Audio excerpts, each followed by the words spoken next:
On the ground, from developed region countries' perspective, they have never honored their commitment to the level they promised, particularly around this $100 billion actually per year, which was supposed to be delivered by 2020, which is still not delivered yet. So current global effort is to really deliver, hopefully somehow to get that delivered before 2025. So fingers crossed. In the meantime, we're talking about adaptation, so we require more financial resources from developed countries in particular to support the poorest countries in the world to adapt, to become more resilient to climate change. And the numbers, I think, on the table playing around is about to double by 2030 to about $40 billion.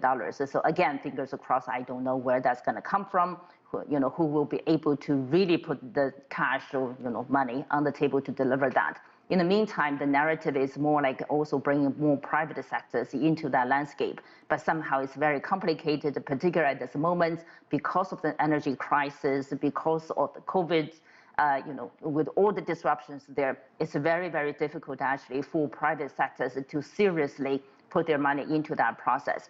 A couple of other points I want to add, bring China into that landscape. Firstly, China experienced the worst ever extreme heat waves and a drought this summer. And I think their estimates basically saying that's the most costly in ever human record actually so far. That's devastating. China is an emerging economy. On one side, it definitely compared to poorest countries, China probably has a little bit more capability, but generally speaking, we're still not there yet. So we are not be able to beat the nature. On the positive side, China definitely, through its 14th five-year plan, pretty much by the spring, China has managed actually to align all the major economy, industry, sector, finance, policy, you name it, actually aligned with China's, we call it dual carbon commitments to deliver capping emissions before 2030 and carbon neutrality before 2060.